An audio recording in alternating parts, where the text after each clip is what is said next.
নমস্কাৰ মই ঋতুৰাজ আপুনি চাই আছে নেশ্যন এনি আৰু এই মুহূৰ্তত লৈ আহিছোঁ এটা অত্যন্ত গুৰুত্বপূৰ্ণ খবৰ নিট পৰীক্ষাক লৈ এতিয়া বিতৰ্কৰ অন্ত পৰা নাই নিট পৰীক্ষাক লৈ বিতৰ্ক ক্ৰমাগতভাৱে বৃদ্ধিহে পাইছে এইবাৰ নিট পৰীক্ষাৰ পৰীক্ষা কেন্দ্ৰত পৰীক্ষাৰ্থীৰ পৰিৱৰ্তে ইণ্টাৰ্ণ চিকিৎসকে এতিয়া পৰীক্ষা দিবলৈ গৈ ধৰা পৰিছে আৰু সমগ্ৰ দেশৰ ভিতৰতে দেখিবলৈ পোৱা গৈছে নিট পৰীক্ষা কেন্দ্ৰ কৰি বিতৰ্ক অব্যাহত 30 গৰাকীতকৈ অধিক লোকক এই পৰ্যন্ত গ্ৰেপ্তাৰ কৰাৰ বাতৰি আহি পৰিছে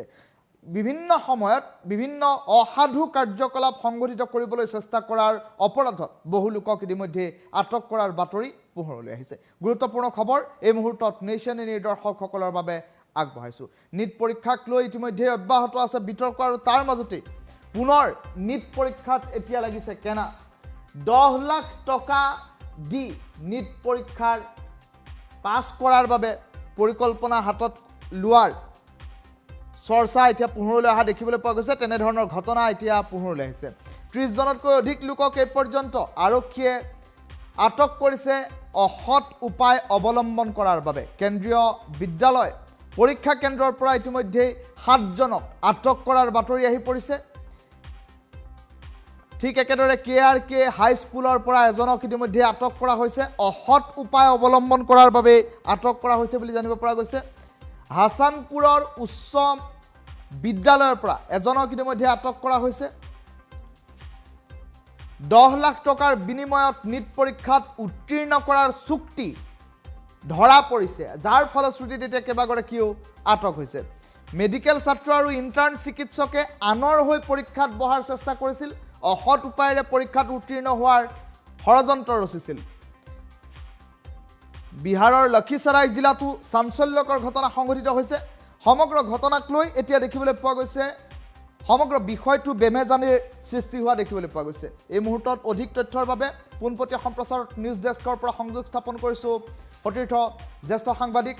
চন্দ্ৰশেখৰ চৌধুৰীৰ সৈতে চন্দ্ৰশেখৰ চৌধুৰী মই আপোনাৰ কাষলৈ পোনে পোনে গৈছোঁ নিট পৰীক্ষাক লৈ সমগ্ৰ দেশজুৰি এতিয়া বিতৰ্কৰ সূচনা হৈছে আৰু বিভিন্ন সময়ত বহু প্ৰান্তত এতিয়া অসৎ উপায় অৱলম্বন কৰি নিট পৰীক্ষাত উত্তীৰ্ণ হোৱাৰ পৰিকল্পনাও বহু লোকে কৰিছে চন্দ্ৰশেখৰ চৌধুৰী হয় ঋতুৰাজ যি নিট পৰীক্ষা অনুষ্ঠিত হৈছে পুনৰবাৰ অনুষ্ঠিত কৰিবলগীয়া হৈছে কাৰণ ইয়াৰ পূৰ্বৰবাৰ নিট পৰীক্ষা অনুষ্ঠিত কৰাৰ সময়ত বিভিন্ন বিসংগতিয়ে দেখা দিছিল আৰু তাৰ পাছত বহু ছাত্ৰ ছাত্ৰীয়ে হতাশাত ভুগিছিল আৰু তাৰ পাছত চৰকাৰে এই সন্দৰ্ভত কেন্দ্ৰীয় শিক্ষা বিভাগে এই সন্দৰ্ভত গুৰুত্বপূৰ্ণ সিদ্ধান্ত গ্ৰহণ কৰে যে নিট পৰীক্ষা পুনৰবাৰ অনুষ্ঠিত কৰা হ'ব আৰু সেই মৰ্মে আজি দেশজুৰি নিট পৰীক্ষা অনুষ্ঠিত হয় আৰু এই পৰীক্ষাত প্ৰায় 22 লাখ পৰীক্ষাৰ্থীয়ে এই পৰীক্ষাত অৱতীৰ্ণ হয় আৰু প্ৰায় 5,500 কেন্দ্ৰ দেশজুৰি 5,500 কেন্দ্ৰ আৰু 22 লাখ পৰীক্ষাৰ্থীয়ে এই নিট পৰীক্ষাত বহে কিন্তু ইমান আশাৰে সকলোৱে নিটৰ বাবে প্ৰিপাৰেশ্যন কৰি থকা সময়ত প্ৰস্তুতি চলোৱা সময়ত যি সময়ত তেওঁলোকে জীৱনৰ এটা যথেষ্ট সুন্দৰ সময় নিট পৰীক্ষাৰ প্ৰিপাৰেশ্যনৰ বাবে তেওঁলোকে খৰচ কৰিছে বাৰে বাৰে কিন্তু এটাৰ পিছত এটা লেঠা নুগুচা হৈছে যেন পুনৰবাৰ কেনা লাগিছে নিট পৰীক্ষাত এইবাৰ নিট পৰীক্ষাত আৰু ভয়ংকৰ ঘটনা সংঘটিত হৈছে এইবাৰ খবৰ আহিছে বিহাৰৰ পৰা বিহাৰৰ 3টাকৈ পৰীক্ষা কেন্দ্ৰত বিসংগতি ধৰা পৰিছে 3টা কেন্দ্ৰত যি ধৰণৰ ঘটনা সংঘটিত হৈছে সকলোকে হতচকিত কৰিছে কিয় বাৰে বাৰে এই ধৰণৰ ঘটনা সংঘটিত হৈছে তাক লৈ বিভিন্ন মহলে প্ৰশ্ন উত্থাপন কৰিছে কাৰণ এই ধৰণৰ ঘটনা হৈছে যে 10 লাখ টকা দিয়ক আৰু নিট লওক 10 লাখ টকা দিয়ক নিট লওক কোনে কৰিছে আসলতে এটা সলভাৰ গ্যাং বুলি কোৱা হৈছে যিয়ে এই প্ৰবলেমসমূহ সলভ কৰে সেইকাৰণে তেওঁলোকক কোৱা হৈছে সলভাৰ গ্যাং আৰু এই সন্দৰ্ভত এই পৰ্যন্ত প্ৰায় 30 গৰাকী লোকক আৰক্ষীয়ে আটক কৰিছে ইয়াৰে ভিতৰত প্ৰায় 9 জন শিক্ষাৰ্থী বুলি জানিব পৰা গৈছে এই শিক্ষাৰ্থী অৰ্থাৎ তেওঁলোক দৰাচলতে চিকিৎসক তেওঁলোকে MBBS পাঠ্যক্ৰম উত্তীৰ্ণ হৈ যোৱা আৰু একাংশই ছাত্ৰ হৈয়ে আছে এই MBBS কোৰ্চেছৰ তেওঁলোক ছাত্ৰ আৰু একাংশ তেওঁলোকে MBBS পাছ কৰি ইণ্টাৰ্ণ হিচাপে কাম কৰি আছে অৰ্থাৎ একাংশ চিকিৎসক আৰু একাংশ MBBSৰ ছাত্ৰই এই ধৰণৰ ঘটনা সংঘটিত কৰিছে তেওঁলোকৰ কথা হ'ল যি ধৰণৰ এটা ৰেকেট গঢ়ি উঠিছে সলভাৰ গেঙে এইবাৰ নতুন ধৰণৰ জাল পেলাইছে তেওঁলোকে প্ৰব্লেমসমূহ সলভ কৰি দিব তাৰ বিনিময়ত এগৰাকী পৰীক্ষাৰ্থীৰ বিপৰীতে আন এগৰাকী পৰীক্ষাৰ্থীয়ে পৰীক্ষা দিব তাৰ বিনিময়ত তেওঁলোকক 10 লাখ টকা দিব লাগে আৰু তেওঁলোকে আনৰ হৈ পৰীক্ষা দি সেই ল'ৰাজনক বা ছোৱালীজনীক উত্তীৰ্ণ কৰাৰ ব্যৱস্থা কৰি দিব কাৰণ ইতিমধ্যে তেওঁলোক MBBS পাঠ্যক্ৰমৰ তেওঁলোক অধ্যয়নৰত ছাত্ৰ বিশেষকৈ MBBS অধ্যয়ন কৰি আছে আৰু একাংশ MBBS পাছ কৰি ইণ্টাৰ্ণ হিচাপে চিকিৎসালয়ত তেওঁলোকে কাম কৰি আছে গতিকে তেওঁলোকৰ অভিজ্ঞতা আছে আৰু তেওঁলোক যেহেতু ইতিমধ্যে একাংশ চিকিৎসক হৈছে বা একাংশই MBBSৰ 3rd ইয়াৰৰ ষ্টুডেণ্ট হয় গতিকে তেওঁলোকৰ অভিজ্ঞতা আছে আৰু এই নীট এক্সামটো ক্লিয়াৰ কৰাৰ কাৰণে তেওঁলোকৰ ইমান ডাঙৰ সমস্যা নহয় গতিকে এই ধৰণৰ লোকক লৈ অৰ্থাৎ একাংশ শিক্ষক আৰু MBBSৰ ছাত্ৰক লৈ এই সলভাৰ গেঙে এটা ৰেকেট তৈয়াৰ কৰিছে আৰু তেওঁলোকে 10 লাখ টকা লয় আৰু আনৰ হৈ পৰীক্ষা দি আনক তেওঁলোকে উত্তীৰ্ণ কৰাই দিয়ে এই ধৰণৰ ঠিকা লয় দৰাচলতে আৰু ইয়াৰ বিনিময়ত 10 লাখ টকাৰ যি চুক্তি সেই মৰ্মে পূৰ্বেই কিন্তু 50ৰ পৰা 70,000 টকা ইতিমধ্যে সংগ্ৰহ কৰাৰ অভিযোগ উত্থাপন হৈছে 50ৰ পৰা 70,000 টকা আগধন হিচাপে তেওঁলোকে সংগ্ৰহ কৰিছে আৰু মুঠ তেওঁলোকে 10 লাখ টকা ল'ব আৰু আনৰ হৈ পৰীক্ষা দি যাৰ হৈ পৰীক্ষা দিছে তেওঁক নীট পৰীক্ষাত উত্তীৰ্ণ কৰাই দিয়া দায়িত্ব তেওঁলোকৰ উত্তীৰ্ণ কৰি দিয়াৰ বিনিময়ত 10 লাখ টকা ল'ব ইতিমধ্যে 50ৰ পৰা 70,000 টকা এডভান্স হিচাপে আগধন হিচাপে তেওঁলোকে লৈছে আৰু এনে অৱস্থাত তেওঁলোকে বিহাৰৰ 3টামান পৰীক্ষা কেন্দ্ৰত এই প্ৰৱেশ কৰাৰ ইতিমধ্যে ঘটনা পোহৰলৈ আহিছে তাত যি বায়োমেট্ৰিক ব্যৱস্থা থাকে এই ছাত্ৰ ছাত্ৰীসকলৰ প্ৰৱেশ দ্বাৰত তেওঁলোকে যেতিয়া প্ৰৱেশ কৰিব তেওঁলোকক চিনাক্তকৰণৰ কাৰণে তেওঁলোক প্ৰকৃতাৰ্থত সেই পৰীক্ষাৰ্থীসকল হয়নে নহয় তেওঁলোকক পৰীক্ষা কৰিবৰ বাবে বায়োমেট্ৰিক ব্যৱস্থা আছে সেই বায়োমেট্ৰিকত জড়িত একাংশ লোককো তেওঁলোকে এই ৰেকেটটোৰ ভিতৰত সোমাই লৈছিল আৰু সেইবাবে বায়োমেট্ৰিক যন্ত্ৰৰে তেওঁলোকক চিহ্নিতকৰণ প্ৰক্ৰিয়াত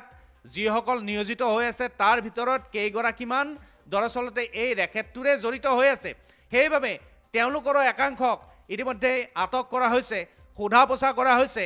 আৰু সোধা পোছাৰ সময়ত এই যি সলভাৰ গ্যাং আছে তেওঁলোকৰ তাৰ মাজতে দুই একে স্পষ্ট ৰূপত প্ৰকাশ কৰিছে যে সঁচা তেওঁলোকে পইচা লয় 10 লাখ টকা লয় আৰু তাৰ বিনিময়ত আনৰ হৈ পৰীক্ষা দিয়ে নীট পৰীক্ষা তেওঁক উত্তীৰ্ণ কৰোৱাই দিয়ে ইয়াত জড়িত আছে বায়োমেট্ৰিক অৰ্থাৎ চিনাক্তকৰণৰ প্ৰক্ৰিয়াটোত জড়িত সেই লোকসকল একাংশ লোক যিয়ে তেওঁলোকক সহায় কৰি দিয়ে পৰীক্ষা কেন্দ্ৰত তেওঁলোকে প্ৰৱেশ কৰিব যাতে পাৰে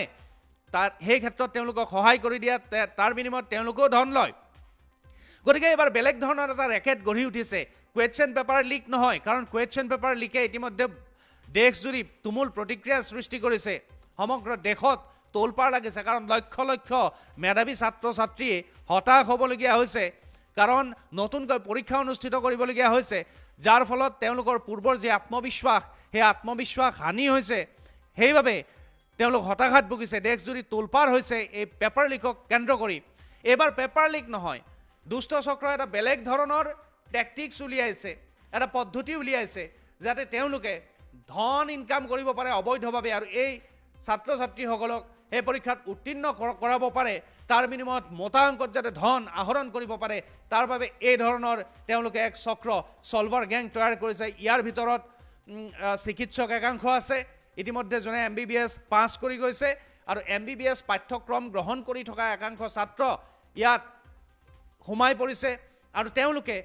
আনৰ হৈ পৰীক্ষা দি সেই প্ৰাৰ্থীগৰাকীক তেওঁ উত্তীৰ্ণ কৰোৱাই আৰু এওঁ মোটা অংকত ধন লয় ধৰা হ'ল সলভাৰ গেঙে 10 লাখ টকা লয়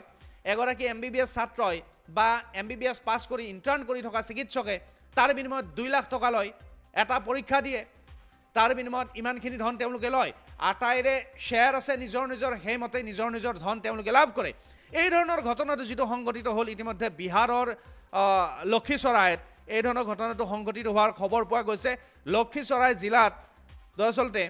এই ধৰণৰ ঘটনা ঘটিছে আৰু ইয়াত যিসকল ছাত্ৰ ছাত্ৰীয়ে এই বেয়া কামটোত হাত দিছে তাত MBBS ষ্টুডেণ্ট বহুখিনি আছে পাটনা মেডিকেল কলেজৰ আছে বা আন মেডিকেল কলেজৰো ইয়াত জড়িত হৈ আছে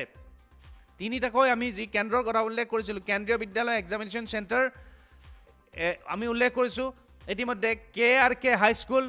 আৰু উচ্চ বিদ্যালয় হাছানপুৰ এই তিনিটা কেন্দ্ৰ আমি ইতিমধ্যে উল্লেখ কৰিছোঁ যে কেন্দ্ৰীয় বিদ্যালয় এক্সামিনেশ্যন চেণ্টাৰ, KRK হাইস্কুল, উচ্চ বিদ্যালয় হাছানপুৰ,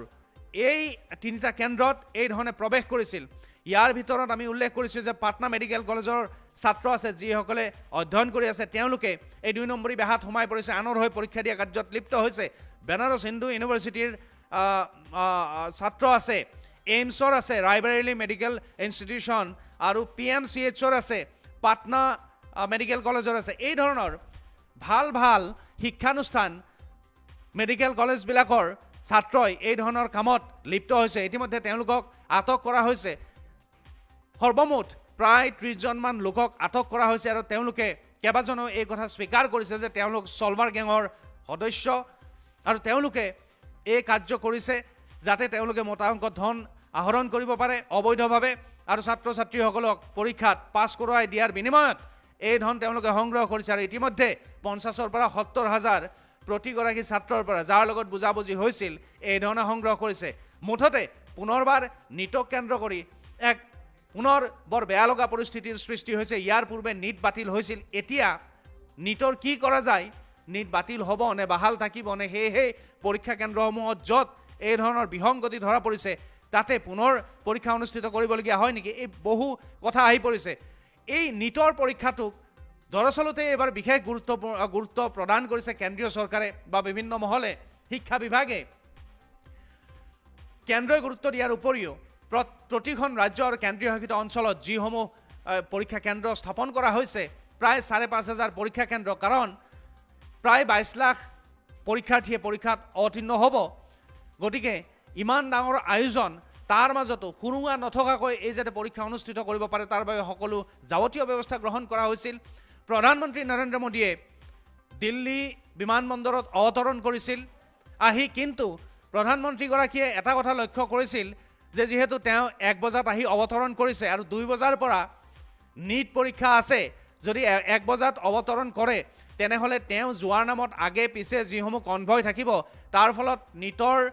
শিক্ষাৰ্থীসকল, পৰীক্ষাৰ্থীসকল তেওঁলোকৰ সময়ৰ সমস্যা হ'ব পাৰে, তেওঁলোক পলম হ'ব পাৰে বা পৰীক্ষাত অৱতীৰ্ণ হ'ব নোৱাৰিব পাৰে। সেইবাবে প্ৰধানমন্ত্ৰীগৰাকীয়ে দিল্লী বিমানবন্দৰত প্ৰায় 45 মিনিট সময় তেওঁ তাতে অৱস্থান গ্ৰহণ কৰিছিল, তাতেই সোমাই আছিল দিল্লী এয়াৰপৰ্টত, কাৰণ তেওঁ ওলাই যোৱা মানে বহু লোক আবদ্ধ হৈ পৰিব। সেয়ে এই গুৰুত্বপূৰ্ণ পৰীক্ষাটো গুৰুত্বপূৰ্ণ ধৰণে অনুষ্ঠিত কৰিবলৈ লোৱা চেষ্টাক পুনৰবাৰ বৃথা প্ৰমাণ কৰিলে ছলভাৰ গেঙে। গতিকে ছলভাৰ গেঙৰ এগেইনষ্টে বা ছলভাৰ গেঙৰ বিৰুদ্ধে কি ব্যৱস্থা এতিয়া চৰকাৰে গ্ৰহণ কৰে, পৰীক্ষাটোৰ সন্দৰ্ভত কি সিদ্ধান্ত গ্ৰহণ কৰে, সেয়া কিন্তু নিতান্তই লক্ষণীয় হ'ব। আৰু এয়া আছিল এতিয়াৰ প্ৰতিবেদন। পৰৱৰ্তী প্ৰতিবেদনৰ বাবে চাই থাকিব নেশ্যন এনি। ধন্যবাদ।